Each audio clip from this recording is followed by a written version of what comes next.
Good morning, everyone. You know what I'm going to say. It's a beautiful morning because it always is a beautiful morning. And so today, I want to talk about two different parts.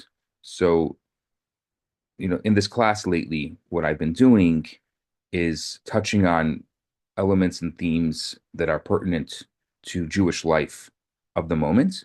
And then, obviously, the week's Torah portion and doing some kind of deep dive into that. So, tomorrow is the 10th day of the Jewish month of Tevet. It's called Asarah B'Tevet in Hebrew, and it's one of the four fast days that was established by the prophets and recorded in the Tanakh. It's in the book of Kings, and it's also in the book of Ezekiel.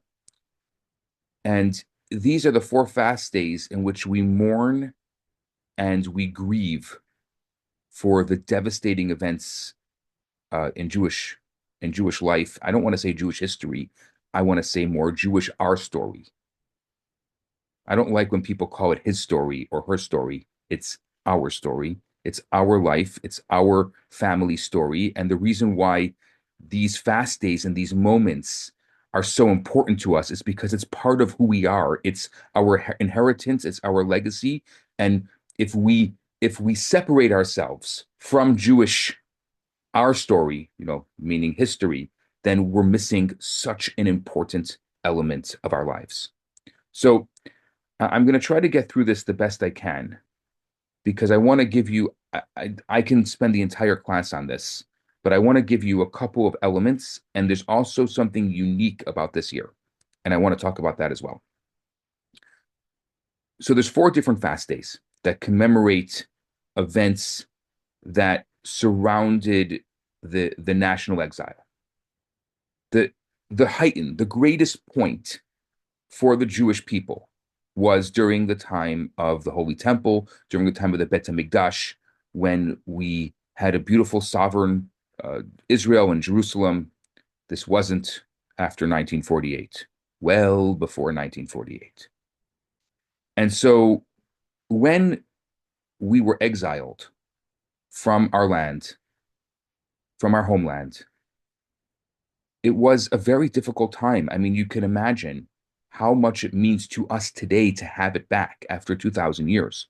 So when we lost it, what that meant for the Jewish people. And so the Tanakh talks about four fast days associated with it. The first one was the 17th of the month of Tammuz.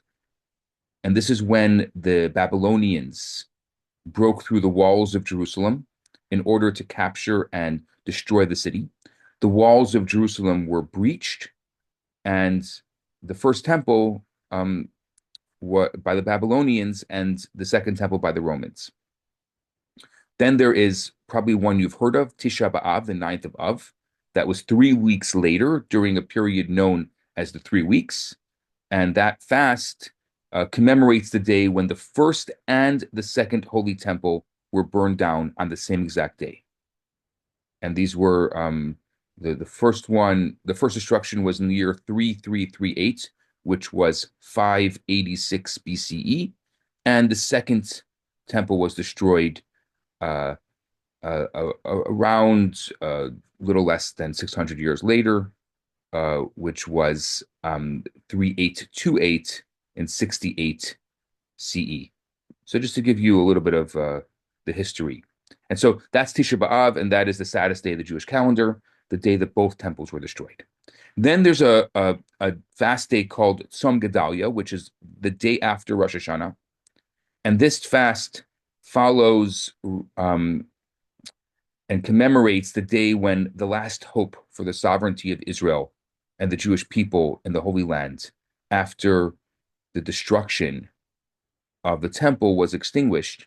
Gedalia, who was the leader of the remaining Jewish community, was assassinated, and it led to the community's collapse, and it led to what later would be 2,000 years of no sovereignty. And then there's this one, the fourth one, Asarah B'Tevet, the 10th of Tevet.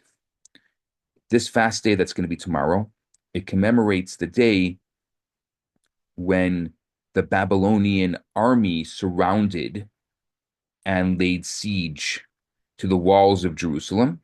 The siege lasted for 2.5 years, leading to the eventual other three events, which were, the breaching of the walls of Jerusalem and Tammuz and the destruction of the temple in the month of Av. So this was really the beginning of the end. So just to give you just a summary, I'm not going to test you on this, but the four fast days, the 17th of Tammuz, the walls were breached. The Tisha B'Av, which the temple was destroyed. Tzom Gedalia, the murder of Gedalia, and then Asarah B'Tevet, where this was when it all began. 2.5 years earlier, the siege began. Now, each one of these events was a significant enough event where the rabbis established a fast day. But this one is considered the most powerful of all. It's interesting. There's a Spanish 14th century commentator. His name was the Avud Raham. And he says that if the calendar hadn't been created, so Hillel in the 5th century created the Jewish calendar, and it's set up very, very organized, very well. And before that, in order to get the calendar, there would be, and we've spoken about this before, there would be two witnesses who would go to the Bet Din and say they saw the new moon. They would establish Rosh Chodesh. That's one of the reasons why there's 2 days of the holiday outside of Israel and only 1 day inside of Israel, because it took another day for them to find out outside of Israel. All these, I mean, one day we have to go through Jewish history and give a real perspective. Right now, I'm just kind of touching on a few ideas, and I'm hoping that if you don't understand something I'm saying, that you'll go look it up, because thank God we have the interweb, and it's not hard to look all this stuff up. So the calendar that Hillel made was created that Asarah B'Tevet, the 10th of Tevet, the fast day, could never fall out on Shabbat. But the Avud Raham says something interesting, that if it did fall out on Shabbat, which means, and I'm just kind of paraphrasing here, it means that before Hillel made the calendar, when it did fall out on Shabbat, they would fast on Shabbat. Now, what's called minor fasts, if they fall out on Shabbat, we don't fast. Actually, the only fast that we would fast of all of the Jewish fasts that fell out on Shabbat would be Yom Kippur. Even if Tisha B'Av, it happened, I think 2 years ago, where Tisha B'Av fell out on Shabbat, we move it to Sunday. And any of the other fasts, if the fast of Esther, which is a very important fast for a lot of people, if it fell out on Shabbat, we would move it. So before the calendar, that's which leads me to think, wow, this is an amazing day, and what's so amazing about it?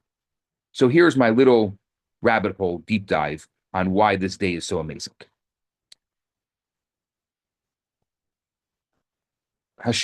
God told the prophet Ezekiel, who lived during this time, he was already exiled in Babylonia because Nebuchadnezzar, who was the Babylonian emperor, he exiled 11 years earlier a lot of the great sages, and one of them was Ezekiel. And he is in Babylonia, and he's having a vision on this day. And in this vision, he sees, and it says in the book of Ezekiel, he literally says, on this very day, be'etzem hayom hazeh, on this very day, the king of Babylon laid siege to Jerusalem. There's only one other fast day that is described with the same words, and that is Yom Kippur. The Torah says for the fast of Yom Kippur, be'etzem hayom hazeh, on this very day, the power of this very day. Now, there's a few other times in the Tanakh where this term is used. I'll give you an example. the day that Noah entered the ark, it says, on this very day. And that was a moment that marked the end of one world and the beginning of another. The Exodus from Egypt, it said, on this very day. That was the day that transformed the Jewish people from slaves into a free nation. And then, of course, Yom Kippur, it says on this very day, the day of atonement, the day of transformation, the day of renewal. And then one other time it says this, and that is the passing of Moses. The day that Moses passed away, it says on this very day. And it was a turning point, obviously, in Jewish leadership and in Jewish destiny. And in each of these cases, the phrase on this very day signifies a moment of profound transformation, a shift in history after which life would never be the same. And the 10th of Tevet represents such a moment. It was the beginning of the end of the first temple, the start of the exile. And the second temple was never the same because most of the Jews during the second temple were already exiled and they didn't live near the second temple. It was really the beginning of the ends. And this day marks that moment. And just to when the Babylonians, when they surrounded Jerusalem on the 10th of Tevet, they didn't breach the walls or destroy the temple. They didn't do anything. There wasn't anything there was no burning down of the temple. There was the Jewish people were still there. But this was a turning point. The tide began to shift from freedom to exile, from redemption to exile. The walls wouldn't be breached for another 2.5 years, but the process had begun. And I think, and you know that whenever I give you such a historical element, I'm going to bring it back to you and I, right? We have to ask ourselves, what does this have to do with us? I think the lesson here is so important. In life, we often wait until the catastrophe is fully realized before we recognize the significance of what happened. There's so many things that happen, and all of a sudden it hits us. I'm not going to mention some things that are going on right now in the world, but all of a sudden it becomes this great catastrophe, and then it hits us. And then we're like, oh my gosh, when it made it to the 6 o'clock news, that's when it means, oh wow, it must be something really important. And before that, maybe it wasn't as important. There was a little fire, it wasn't that big. Oh, the whole Los Angeles is burning, it becomes a big deal. Why wasn't it a big deal before? Because it didn't make it to the 6 o'clock news because it wasn't the headlines. And often that's how we live our lives. We're living our lives saying, oh, somebody said this is important, now it's important. Why do we have to wait for catastrophe to hit before recognizing the significance? Just want to make a mention, since I mentioned it. I was planning on mentioning in the beginning of the class that we pray for those in California who are deeply affected. It's the pictures and the videos coming out are devastating, and I've been praying for them. I hope you have as well. And we continue and we dedicate this class and their merit and the merit of those who need a speedy recovery. May they have a speedy recovery. We don't have to wait for catastrophe to realize the significance of a moment. Hashem teaches us to notice the cracks in the wall. As my Montreal Rebbe Leonard said, that's how the light gets in. The small beginnings of decline. That if you don't address the crack in the wall, then it can lead to destruction. And I think this applies to our physical health. This applies to our emotional well-being, our marriages, our families, our communities. The siege of Jerusalem reminds us to act when we see early signs of trouble. If you see something, say something. If you see something, do something about it. Now, and I think it's remarkable that this is a day that can override Shabbat. There's not only one other day, Yom Kippur, that overrides Shabbat. And it overrides Shabbat, as this 14th century sage Davud Raham says, because it says this very day. It's today. We speak so much in this class about this moment, this day. How powerful is this day? What's the most important day in your life? It's today, because Hashem gave you another beautiful day of life. And so from this difficult day, from Asarah B'Tevet, that's going to start tomorrow morning at sunrise, and because it's on a Friday, it's going to actually end after Shabbat comes in. So with the Shabbat Kiddush, tomorrow night is when we're going to break our fast. May this fast day of Asarah B'Tevet teach us to recognize the beginnings of challenges in our lives, to address them with courage and faith, remind us that every descent is for the sake of an ascent. Every disintegration is a call for renewal. Every exile is a step towards redemption. And that from this beautiful day, may we see the ultimate redemption, a time of peace that will happen speedily in our days. Amen. Now, I want to move on to a little bit. That was a little, maybe what you didn't come for, though I felt that it was very important, and I don't think we should ignore it. But I want to move on to a little piece, something about the story of Joseph. And it happens to be, and I'm going to take this liberty because we're in the middle of the story of Joseph and we're really, really smack in the middle. I'm going to use perhaps maybe um, an idea that from the entire story. And I want to go back to this moment in the story that I can't get out of my mind. And I've been thinking about it so much. And that's this moment, you know, because I love the story of Joseph so much, every year I tend to like really do a deep dive. Like I look at it in a way that I didn't look at it the year before, because this comes up in the Torah portion every single year.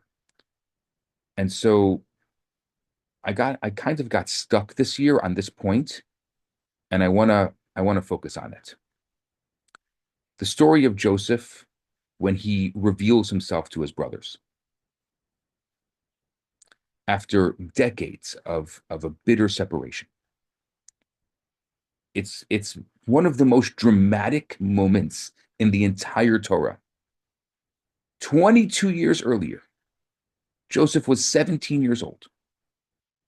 The brothers, loathing their younger brother, abducted him, threw him into a pit, and then sold him as a slave to Egyptian merchants.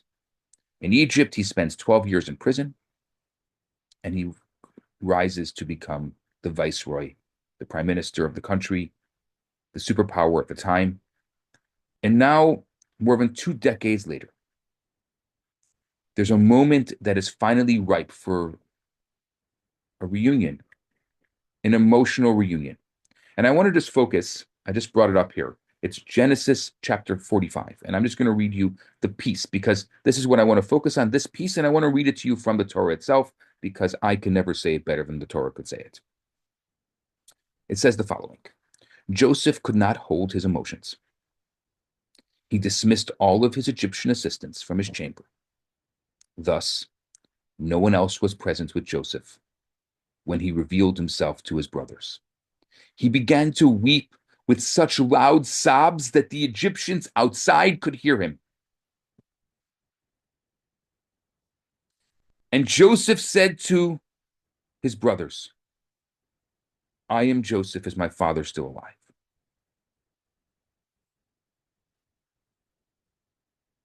His brothers were so horrified they couldn't respond. And Joseph said to his brothers, please come close to me. And when they approached him, he said, I am Joseph, your brother. It is I whom you sold to Egypt. Now be not distressed, nor reproach yourself, for you have having sold me here. For it was not to be a provider that God sent me ahead of you. God has sent me ahead of you to ensure your survival in the land and sustain you for a momentous deliverance. We spoke about this last week. I want to really do a deeper dive into it.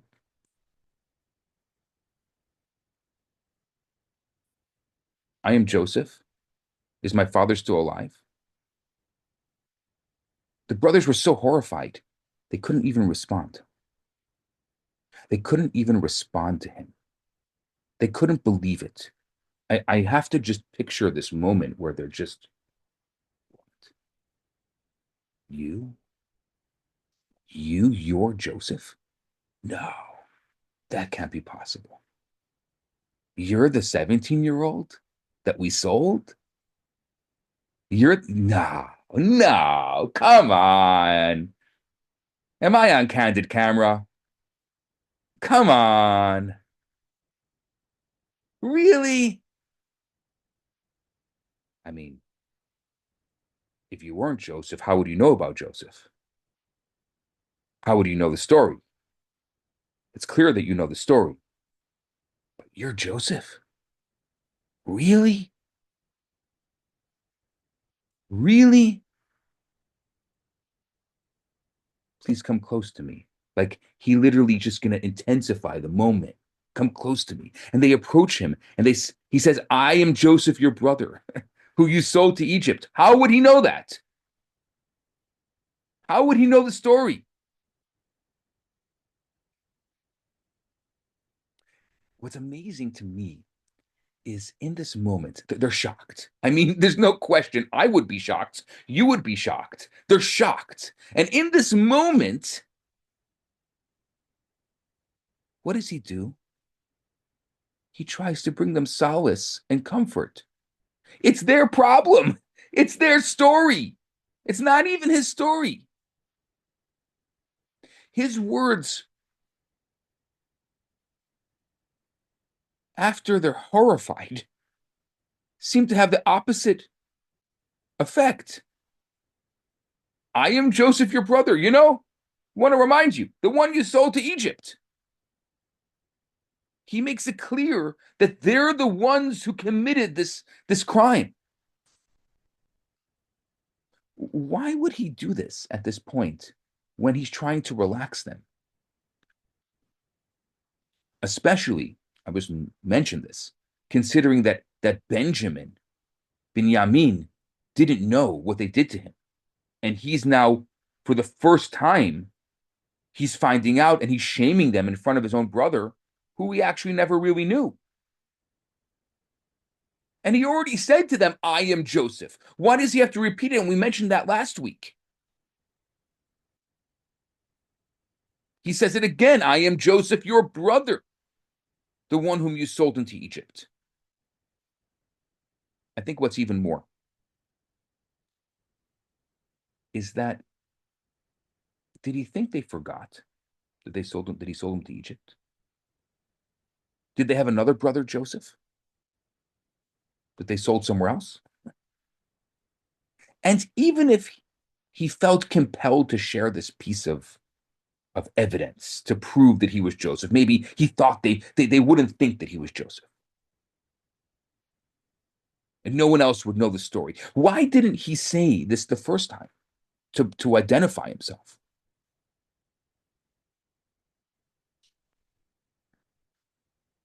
I found a beautiful teaching from the second Rebbe of Ger.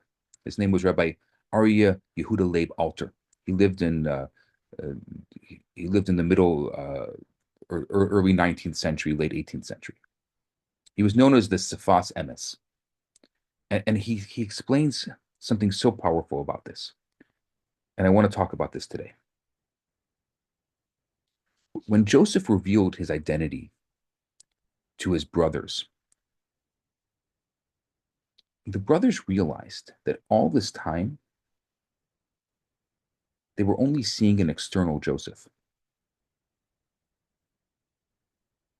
All this time, they thought they were interacting with the Gentile prime minister of Egypt when it was really their brother. Suddenly, they realized that their vantage point of reality was external. They were completely deceived by their eyes. And this opened them up to a deeper, painful truth. They never knew their brother. That brother they sold, they never really knew him. And even when they saw him, they never really knew him. They should have known it was him. The Torah says Joseph recognized his brothers, but they didn't recognize him.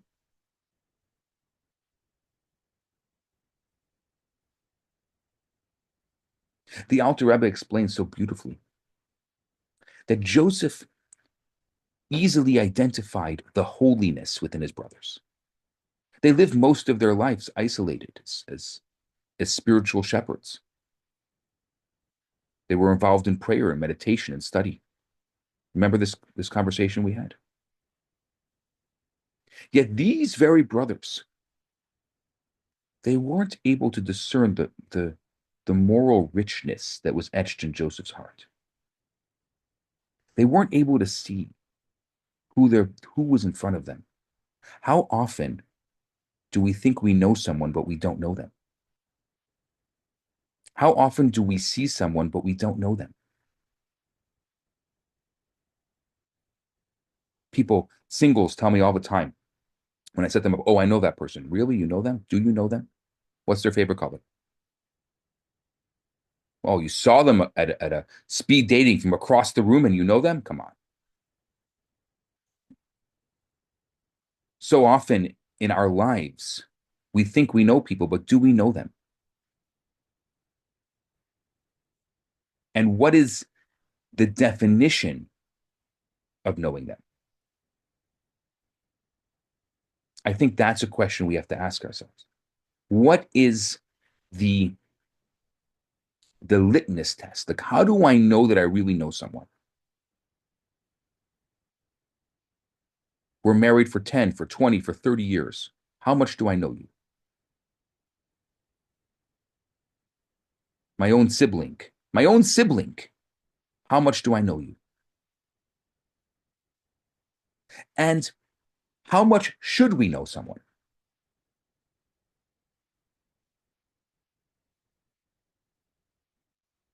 Well, it depends on the depth of our relationship.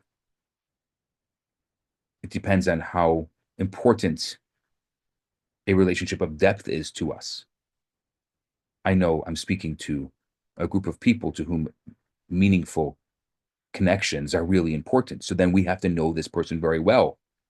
And if we don't see them for many years, we have two things that we can do. Either we can say we don't know them and ask the right questions to make sure we know them, or we know them and we can just pick up where we left off, right? If you don't see an old friend, I always say there's a difference between old friends and long-term friends. A long-term friend is someone who we've been in a friendship with constantly for a long time. And there's an old friend, which means we were very close, but we lost connection and now we reconnected. Very often, that old friend, you kind of just pick off 20 years later where you left off. That's an old friend. But somebody who wants more out of life, someone who wants meaningful relationships. So often in our world is designed for relationships that are not meaningful, for relationships that are just superficial. Everyone's just doing the small talk. What's the conversation of the day? Very often people get together, they're talking about the headlines. And I think if we connect this story to the story of the 10th of Tevet, we as humans, we crave real relationships. A real relationship is not a superficial relationship. It's not small talk. Small talk is nice. It's wonderful. And it has its time and place, but it's not going to create a meaningful relationship. And so, in a world in which it's harder and harder to create that meaningful relationship, I think it's that much more important that we ask these questions. Take a page out of Attentive Tevet, take a page out of the story of Joseph and ask, how many real relationships do I have? What is my bar for a meaningful relationship? If I don't see you after 22 years, will I know who you are? Will I recognize you? And I don't mean physically, I mean emotionally. Will I be able to see you in your own place? Will I see you for who you are? When Joseph says, I am Joseph, it wasn't just a revelation of who he was on the outside. It was also a revelation of who he was on the inside. They suddenly realized it all came true. Those dreams, they materialized. He was right. He was destined to influence the world and save them from famine. And for the first time in their entire lives, Joseph's brothers now see the greatest holiness in the world emerging from the Egyptian viceroy. Now, here's the question. How come they not see it before? Art without a frame. So often in our lives, unless someone tells us this is important, we don't think it's important. Oh, look at that piece of graffiti. But it's a Banksy. Oh, a Banksy. Oh my gosh, it's priceless. Why? Because someone said it's priceless? Is there anything beautiful about it? Yeah, I mean, the girl with the little balloon, the red dress and the little balloon, it's beautiful. Is it priceless? I don't know. But someone decided it's priceless, so it's priceless. There's so many times in our lives that we, and I say myself included, have to look at the world and say, is this real? How come a moment ago I was the Gentile viceroy of Egypt, and now you can see me for the greatest holiness in the world? Because of the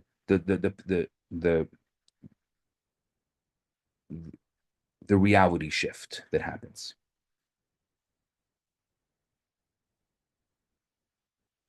The reason why stories are so powerful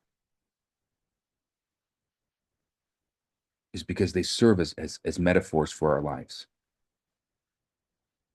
Stories are powerful, the greatest stories ever told. They're timeless.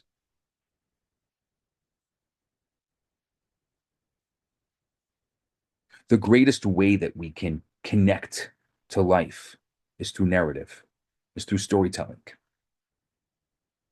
So why does the narrative change? And how can I live more in tune with my authentic self? Why is it Gentile viceroy of Egypt here, and all of a sudden narrative changes and it becomes the greatest holiness in the world? I don't want that. That's too much of a dissonance. So we have to learn for ourselves from the story of Joseph so that that doesn't happen to us. So what happens to us is not that we're so horrified that we can't say a thing. We're shocked. And going back to the narrative, what perturbed the brothers was not only a sense of fear. What horrified them more than anything else was their inner remorse, their inner brokenness, that they caused so much pain to such a beautiful soul.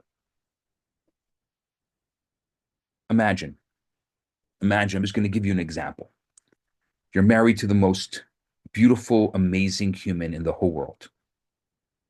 But due to your own horrific traumas, you mistreat that human emotionally. And after years of all forms of healing, your brain is cleansed and you discover what you did to your innocent spouse. How do you feel about it? The pain is so much deeper than the punishment, than the consequences that may come your way. It's more than guilt. It's this inner devastation that you experience when you realize what you've done to such a good person. Now, imagine that due to the emotional dissociation that's caused by your own painful past, you neglect your children. They didn't have an emotionally present parent. And after profound inner work, you discover your core. You discover your untarnished self. You discover the pain that you caused, even if that pain was unintentional. The sense of remorse is heart-wrenching. You can't go back in time. You can't turn back the clock. That's what the brothers felt at that moment. They discovered what a tragic error they made. They were locked in their own orbit. They were deaf to the cries of their brother. They were oblivious to the horizons that extended beyond theirs. They're incapable of appreciating his true soul. By the way, you think they would learn after this. They didn't. There's so many people who create these narratives. You ever meet someone who you knew a while ago and they have this whole narrative about you? This whole story about you? Or people create their own revisionist history on a particular element?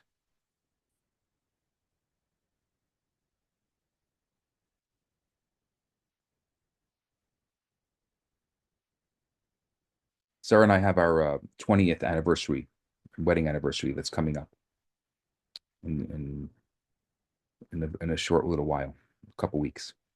And there's a lot of people who have a lot of different stories about how we met.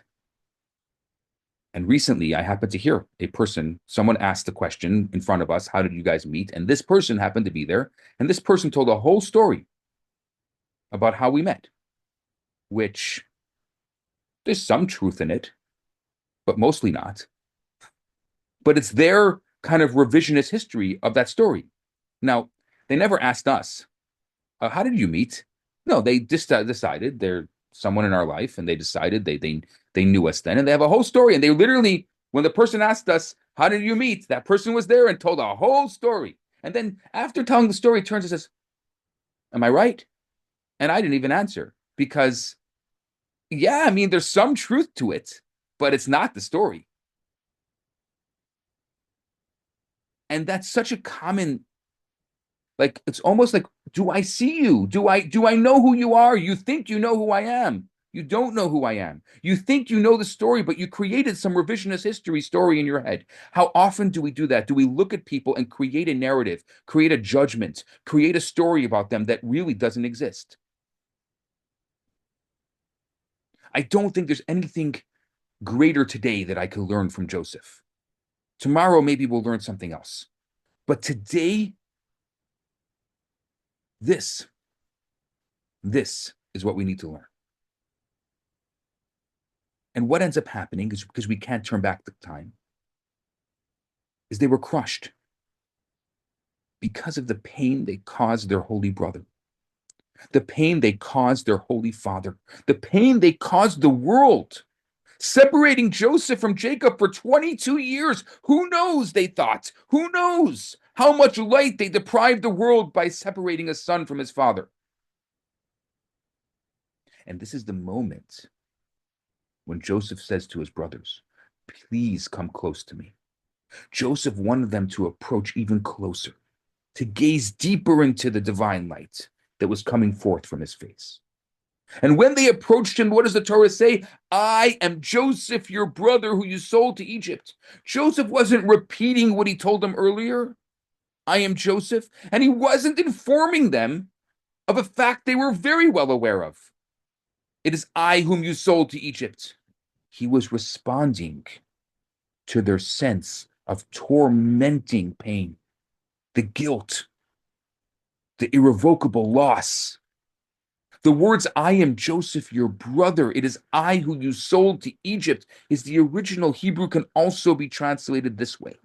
It can also be translated as, I am Joseph, your brother, because you sold me into Egypt.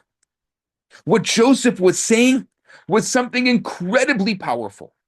I am the person I am today only because you sold me into Egyptian slavery. The brothers were trying to harm him. They separated him from his beloved father, from his family. He endured so much torment, unnecessarily, or maybe necessarily. I don't know. From the narrative, it feels to me like it was unnecessary. So much pain. Yet here, after the reunion, this profound moment of healing, Joseph can look at his life and he can say to his brothers, don't be distressed.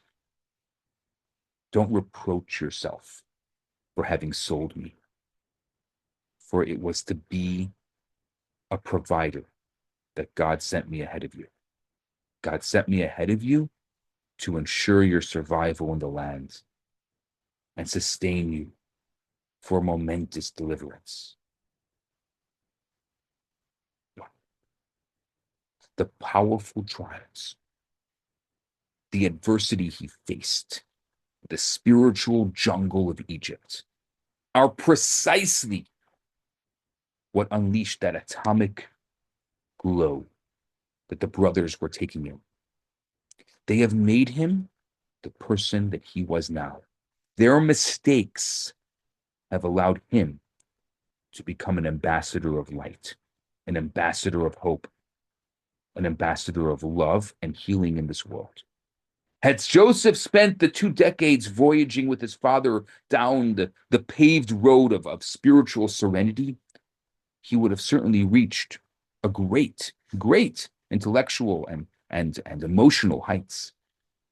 But it was only through this confrontation with the abyss that gave Joseph that singular majesty, which turned him into one of the greatest leaders of all time and responsible for saving much of humanity during that time. Joseph, he's not indifferent to his pain. He cries more times than anyone else in the whole Torah.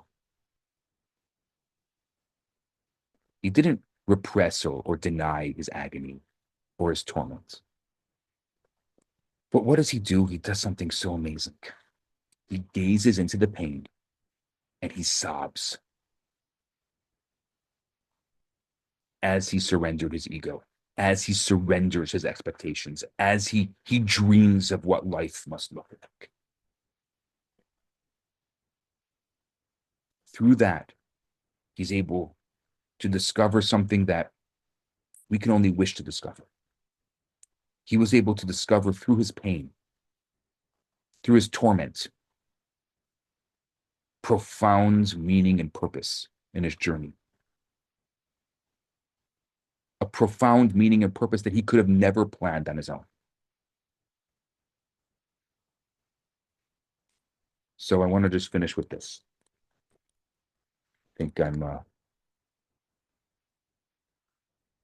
happy that you're still with me. Just as the brothers, many of us live our lives thinking, if only my circumstances would have been different. If only I was born into a different type of family. If only I was born in a different country. If only I would have a more beautiful personality. I was charismatic. If only I would have treated my spouse differently, treated my children differently when they were younger. If only I wouldn't have been abused. If only I wouldn't have mental challenges. I wouldn't have emotional challenges. If only I wouldn't have this pain, this physical pain. If only, if only I wouldn't have this insecurity. Joseph, what does Joseph teach us? Sob, cry. It's painful. It's sad. It's tough.